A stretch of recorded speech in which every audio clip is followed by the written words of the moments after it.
Antes de empezar, ponte los auriculares, asegúrate de estar a solas y apaga la luz. Hay historias que solo pueden contarse en la oscuridad. Empezamos. Lo que voy a contar pasó hace 3 veranos, en un rincón boscoso de la sierra, donde las señales del móvil desaparecen y los caminos se vuelven tierra suelta.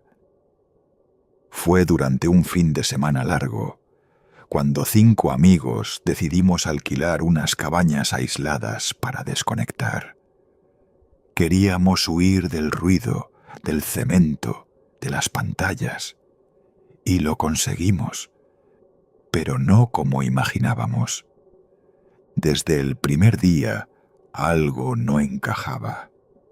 Las cabañas eran de madera vieja, sin televisión ni calefacción, apenas lo justo. Camas, cocina a gas y una ducha con agua tibia. Estaban alineadas en forma de herradura, con un claro en medio donde colocamos nuestras sillas plegables. A un lado, la espesura cerraba como una muralla de ramas y sombra. Al otro, un sendero de grava que desembocaba en la carretera. Nadie más alrededor, eso creíamos. La señora que nos atendió era una mujer mayor, seca y algo torpe, con voz ronca y manos que temblaban. Nos dio las llaves sin mucho interés y repitió 2 veces que cerráramos bien por la noche. Hay bichos por aquí y gente que no debería andar suelta, dijo, como quien suelta algo sin pensarlo. Reímos, claro. Pensamos que hablaba de mapaches o algún loco suelto, típico de leyendas locales. Esa noche asamos carne, bebimos vino barato y contamos anécdotas hasta que las brasas se apagaron. A eso de la 1, cada uno se metió en su cabaña. Yo compartía la mía con Julián, mi mejor amigo desde la secundaria. Dormíamos en camas separadas, con las ventanas entreabiertas por el calor. El silencio era espeso, ni grillos, ni viento, nada. Me despertó un ruido metálico. No sabría decir la hora, pero afuera la oscuridad era cerrada. Pensé que Julián se había levantado al baño, pero cuando giré la cabeza, lo vi en su cama, boca arriba, dormido. El ruido volvió. Un crujido leve, como el chirrido de una bisagra. Me incorporé en silencio. Fui hacia la ventana y abrí apenas la cortina. Vi una linterna encendida, a lo lejos, moviéndose entre los árboles. Al principio pensé que era alguien del grupo, tal vez Leo, que tenía insomnio. Pero la luz no iba recta. Se detenía cada tanto, apuntaba a las ramas, luego al suelo, como si buscara algo. Me quedé allí varios minutos observando. La linterna desapareció de golpe, como si se hubiera apagado. Y entonces, en el claro entre las cabañas, se encendió otra, más cercana, más firme. No sé cómo explicarlo, pero esa segunda luz no buscaba, miraba. Se mantuvo fija, apuntando hacia nuestra cabaña. No se movía, no parpadeaba, no alumbraba nada más. Mi corazón latía tan fuerte que podía oírlo. Quise despertar a Julián, pero algo me detuvo. El miedo no era solo irracional, era físico. Me congeló. Finalmente, la linterna se apagó.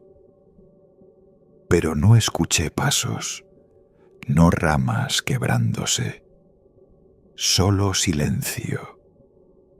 Me metí de nuevo bajo las sábanas y fingí dormir, con los ojos bien abiertos hasta el amanecer. Al día siguiente, nadie dijo nada. Desayunamos en el claro, como si nada. Pero algo en mí ya estaba roto. Y esa fue solo la primera noche. La segunda noche fue distinta, no por lo que pasó, sino por lo que no pasó. Nos acostamos más tarde, después de una caminata corta por el borde del bosque. Julián y yo comentamos lo hermosa que se veía la luna, pero yo no miraba el cielo. Miraba entre los árboles, buscando un destello, una linterna, algo. Nada apareció. A las 3 de la madrugada seguía sin dormir. Esta vez, Julián roncaba suavemente, ajeno a todo. Me levanté despacio, tomé una linterna y salí al claro. Estaba solo. Lo sabía, lo sentía. Recorrí con la luz los bordes del bosque, tratando de encontrar alguna huella. Pero el suelo era duro, seco. No había marcas. Solo el rumor de mis propios pasos y el crujido ocasional de las ramas. Di media vuelta para volver, y entonces vi algo. Una de las sillas del claro estaba tumbada. Era imposible no notarlo. Nosotros las habíamos recogido antes de dormir. Todas alineadas, plegadas, apoyadas en la pared de la cabaña de Leo. Esa, la que ahora yacía en el suelo, parecía desplazada a propósito, como si alguien la hubiera usado. O peor, observado desde ella. Me acerqué. Nada extraño, solo tierra removida y una pequeña colilla de cigarro medio apagada. Ninguno de nosotros fumaba. La recogí con un pañuelo y la guardé en el bolsillo. No iba a decírselo a los demás todavía. No quería parecer paranoico, pero sabía lo que vi. Alguien había estado ahí. La mañana siguiente amaneció con discusiones. Leo no encontraba su navaja multiusos. Pensó que la había dejado en su mochila, pero no estaba. Buscó por todas partes. Julián hizo bromas, pero yo no me reí. Le mostré la colilla. Al principio pensó que era una broma pesada. Luego se puso serio. «¿Estás seguro de que ninguno fuma?», preguntó. Segurísimo. La tensión se sentía ya en el aire. Incluso los demás empezaban a mostrarse más alertas, aunque trataban de disimular. Laura, la única mujer del grupo, dijo que había sentido pasos cerca de su cabaña en la madrugada, pero no quiso darle importancia. Nos miramos en silencio. No queríamos hablar de eso, como si mencionarlo fuera invocar algo. Esa noche nadie hizo fogata. Nos fuimos a dormir temprano, pero no dormimos. Yo, al menos, no. A las 2 en punto, escuché 3 golpes secos en la pared de madera, del lado que daba al bosque. Me quedé inmóvil. Julián se incorporó también, al fin consciente de que algo andaba mal. No dijimos nada, ni una palabra. Los golpes se repitieron, esta vez en la ventana, sin linterna, sin ruido de pasos. Solo los golpes, firmes como si tocaran para entrar. Mi garganta estaba seca. Julián buscó su móvil, pero no había señal. Lo miré. Tenía los ojos muy abiertos, asustado como yo. Afuera, silencio total. Nadie se atrevió a asomarse. Pasamos el resto de la noche así, sentados en las camas, escuchando cada mínimo crujido, aferrados al silencio, y con la certeza de que, quien sea que estuviera ahí, sabía que no podíamos hacer nada, ni salir, ni llamar, ni escapar. Y aún faltaba otra noche más, la peor de todas. Nadie durmió, nadie habló. Solo esperábamos que llegara la luz, como si el día fuera algún tipo de garantía, aunque sabíamos que no lo era. A las 8 salimos de las cabañas. No había señales de nadie, ni huellas, ni restos, ni ruidos, pero el trapo seguía ahí, colgando, como una firma. El mensaje era claro. Podían volver cuando quisieran. Decidimos irnos de inmediato. Cargamos nuestras cosas en silencio, lanzando miradas nerviosas al bosque. Nadie quería hablar de lo que había pasado.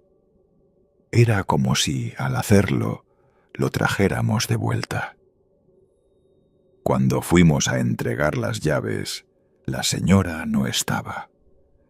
La caseta donde nos había recibido estaba cerrada con candado, como si llevara días sin usarse. Golpeamos, gritamos, pero nada. El lugar parecía abandonado. En la ventana polvorienta colgaba un cartel descolorido: propiedad en venta. Nos miramos. Julián fue el primero en hablar. Y entonces, ¿quién nos alquiló esto? Nos fuimos sin respuestas. Pasaron semanas. No hablamos del tema. Cada uno volvió a su vida. Pero algo en nosotros se había torcido. Un día Julián me llamó. Había buscado en internet el nombre del sitio, el que aparecía en la página donde hicimos la reserva.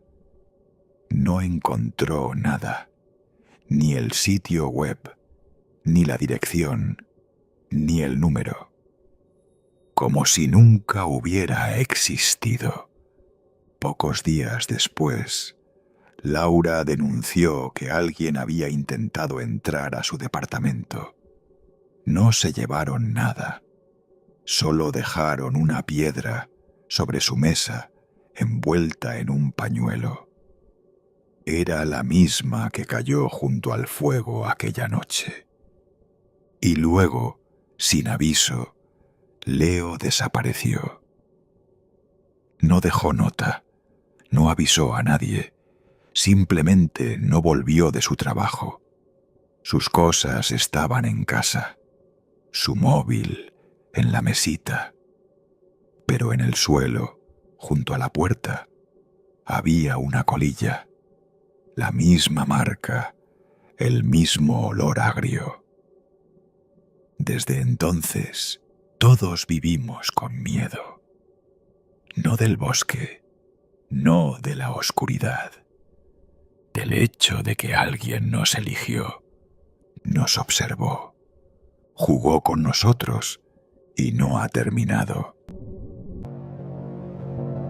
Si te está gustando este contenido, suscríbete para no perderte los próximos relatos.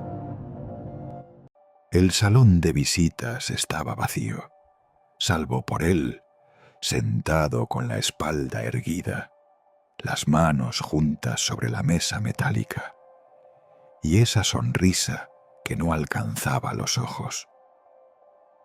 Gracias por venir, señorita Carvajal. No suele llegar tan puntual la prensa. No era la prensa. Era una periodista freelance, con más dudas que certezas, y una carpeta desgastada por 20 años de obsesión. Había recorrido 3 estados y quemado todos sus ahorros para esa entrevista. Y, sin embargo, algo en el tono de esa voz le hizo cuestionar cada decisión que la había llevado allí. El hombre frente a ella se llamaba Julián Rivas. Tenía 63 años, una condena por desacato, ninguna prueba firme en su contra, y una mueca que parecía decir: «Yo sé más de lo que imaginas». «¿Sabe por qué estoy aquí?», preguntó ella, abriendo su grabadora de voz sin despegar la mirada. «Por la misma razón que todos, por miedo, pero tú aún no lo sabes». Ese tú, en lugar de usted, la molestó más de lo que admitiría. Estaba acostumbrada a los testigos reacios, los silencios incómodos. No a eso, no a alguien que parecía disfrutar cada segundo del juego. Rivas había sido el único detenido en el caso de las ofrendas de campo. Una serie de asesinatos entre 1992 y 1996. Mujeres jóvenes, cuerpos mutilados, símbolos tallados en huesos y una sola pista recurrente, una flor seca clavada entre los dientes. Nunca hubo pruebas concluyentes. El expediente fue cerrado en 2003, pero ella tenía documentos, testigos olvidados, declaraciones contradictorias. Y tenía esa carta, una carta que Julián Rivas le envió sin previo aviso. Una carta que decía: «Si quiere respuestas, venga sola, pero sepa esto, al final será usted quien me cuente su verdad». «¿Cree que esto es un juego?», preguntó ella, intentando sonar firme. Él rió, muy bajo. «No, esto es un espejo. Cada pregunta que hagas te va a devolver algo tuyo, algo que no quieres ver». Y así comenzó la conversación más inquietante de su vida. Durante la primera media hora, él evitó hablar directamente de los crímenes. En su lugar, contaba anécdotas de su juventud, detalles sin importancia, como si tratara de pintarse como un hombre común. Pero cada frase tenía un doble filo, un pequeño guiño, como si supiera algo de ella que aún no había dicho. «Cuando tenía tu edad», dijo en un momento, «solía observar a la gente. Aprendí a saber cuándo alguien guarda un secreto. Tú tienes uno grande. ¿Lo has contado a alguien?». Ella se obligó a no parpadear. «¿Usted mató a Mariana Ferrer?». Silencio. Luego, una sonrisa sutil. «Mariana era lista, mucho más de lo que ustedes supieron. Le gustaba escribir, ¿sabías? Dejaba notas dentro de libros prestados. Tal vez deberías buscar ahí». «¿Cómo sabía eso?». El dato no estaba en ningún informe. Solo lo mencionó la madre, una vez, entre lágrimas, en una conversación privada que jamás grabó. No estaba allí cuando la mataron, continuó él, pero sé quién sí lo estuvo. ¿Quién? Alguien que aún está libre, alguien que tú conoces. Ella sintió un escalofrío. No era lo que decía, era cómo lo decía, como si no inventara, como si recordara. ¿Y por qué me escribe a mí? ¿Por qué ahora? Él la miró con una calma antinatural. Porque tú también tienes que entender lo que pasó, lo que hiciste, aunque aún no lo recuerdes.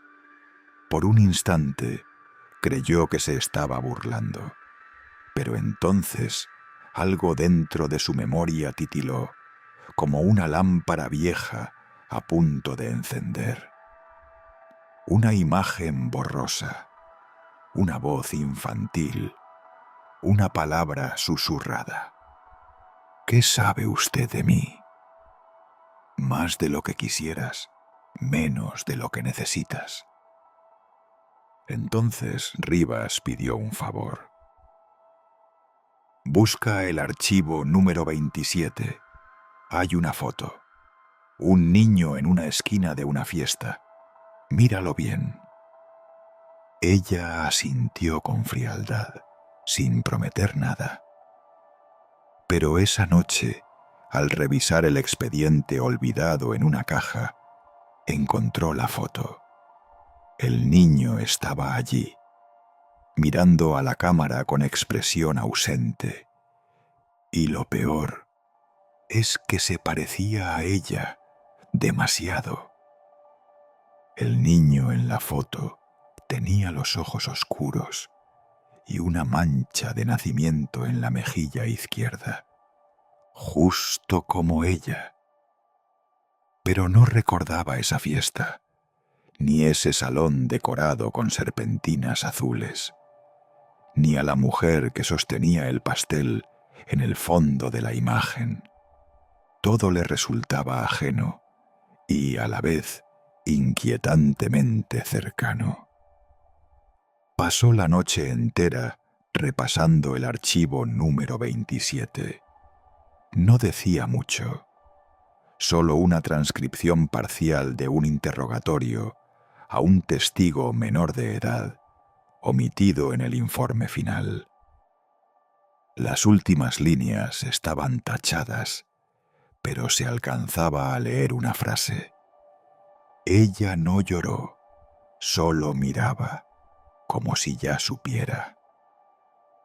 Al día siguiente, volvió a la prisión, esta vez sin grabadora, sin libreta. Solo una pregunta en la garganta que le quemaba desde que vio la foto. ¿Quién es ese niño? Rivas levantó las cejas con falsa sorpresa. ¿No te reconociste? Ella no respondió. Él suspiró, teatral. Digamos que la memoria es selectiva y que los traumas infantiles a veces se disfrazan de sueños. ¿Está diciendo que yo estuve en una de las escenas del crimen? Estoy diciendo que no todo crimen es visible desde fuera. A veces uno carga con lo que vio o con lo que permitió. Fue un golpe sin manos. Tuvo que hacer un esfuerzo para no mostrar que le temblaban los dedos. Rivas continuó hablando, más tranquilo ahora, como si hubiese traspasado una barrera invisible. La historia real no empieza con Mariana Ferrer. Empieza antes, con otra chica, con un lugar al que te llevaron siendo niña, un sitio al que no deberías haber ido. Ella negaba con la cabeza, pero su cuerpo empezaba a dudar. Yo no recuerdo eso. No conscientemente. Entonces él se inclinó hacia adelante, bajando la voz. ¿Te suena el nombre Quinta San Rafael? Un vacío, luego una sensación densa, como niebla entrando por las orejas. Quinta San Rafael. Algo se removió. Un pasillo, una lámpara colgando del techo, pies descalzos sobre un suelo helado. No, murmuró, aunque no estaba segura. En ese lugar ocurrió el primer ritual, no con fuego ni símbolos, con silencio, con consentimiento forzado. Eras solo una testigo, pero estabas ahí. Las palabras golpeaban, pero no dolían aún. Eran como rocas bajo el agua. Sabía que estaban, aunque no pudiera verlas bien. ¿Y usted? ¿Qué papel tuvo en todo eso? Rivas se recostó contra la silla, como quien se acomoda para una larga historia. Yo fui el cronista, el que observaba y escribía. Algunos tenían dinero, otros poder. Yo solo tenía ojos y una buena memoria. Eso explicaba los detalles, las referencias, la precisión con la que describía cosas que nadie más sabía. ¿Por qué no lo atraparon? Porque nadie quería que saliera a la luz. Era más fácil señalar a un loco, uno que escribía cuentos oscuros, uno que podía desaparecer sin molestar a nadie. La conversación derivó en nombres que ella reconocía vagamente. Empresarios, jueces, un sacerdote ya fallecido. Todos ellos vinculados, de una forma u otra, a las víctimas. Y entonces, como si dejara caer una bomba, Rivas dijo: «Uno de ellos era tu padre». El mundo se apagó un instante. Luego volvió con un zumbido en los oídos. «Eso es mentira». Pero él no se defendió. Solo observó su reacción con una calma casi animal. Tienes la edad justa. Las fechas encajan. Él te llevaba a ese lugar. Decía que eras la única que no lloraba. Ella se levantó de golpe. Sintió arcadas. Caminó hasta el baño más cercano con el corazón martillando en el pecho. Se echó agua al rostro. Se miró al espejo y no reconoció su propia mirada. Rivas no tenía pruebas, no tenía más que palabras, pero algo en su voz, en los detalles que nadie más conocía, le arrancaba pedazos de certidumbre. Volvió a casa, revisó álbumes familiares, no encontró nada con la etiqueta Quinta San Rafael. Pero en una foto navideña de 1993 vio al fondo una ventana y detrás un árbol torcido que reconoció al instante. Lo había visto en sus sueños, siempre al final de un pasillo largo, de madera. Al día siguiente recibió una carta sin remitente. Dentro, una página arrancada de un diario antiguo. Una frase subrayada. Ella no dijo nada, pero me miró como si supiera lo que íbamos a hacer. Abajo, una nota escrita con tinta roja. Fuiste testigo, ahora te toca recordar. La tercera vez que fue a verlo, no habló durante los primeros 10 minutos. Se sentó frente a él, clavó la mirada en la mesa metálica y dejó que el silencio pesara como plomo entre ambos. «Así que ya viste el árbol», dijo Rivas, como si hubiera estado en su cabeza. Ella no reaccionó, solo deslizó una hoja sobre la mesa, una copia de la carta, la página del diario y la frase subrayada. Rivas la observó sin tocarla. «¿Quieres saber quién escribió eso?» Ella asintió. «Tu padre, en su diario personal, uno que nunca salió de la casa». «¿Y cómo lo obtuvo?» «No lo obtuve, lo memoricé. Durante una de nuestras reuniones, él solía leer en voz alta lo que escribía. Decía que eso lo ayudaba a liberarse». La palabra la estremeció. Liberarse, como si confesarse frente a otros lo absolviera. ¿Qué hacían en esas reuniones? Rivas bajó la voz, casi como un susurro confidencial. Se compartían relatos, experiencias. Cada uno hablaba de algo que había hecho o planeaba hacer. Era un círculo cerrado. Nadie grababa, nadie anotaba, pero todo quedaba ahí, flotando en el aire. ¿Y usted? Yo escuchaba, yo escribía después, historias disfrazadas, en diarios locales, en revistas de terror, incluso en anuncios de radio. Los publicaba como ficción. Nadie sospechaba. El aire en la sala se volvía más denso con cada palabra. ¿Y Mariana? ¿Qué hizo para...? Ella descubrió todo. Encontró una cinta, una grabación de una de esas reuniones. Era su padre quien hablaba. Ella me la envió pidiéndome ayuda.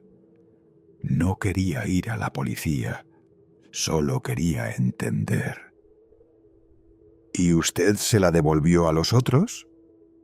No, solo la escuché y comprendí que estaba en peligro. Intenté advertirle, pero ya era tarde. No fui yo quien la mató, pero sé quién fue.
Si te está gustando este contenido, suscríbete para no perderte los próximos relatos.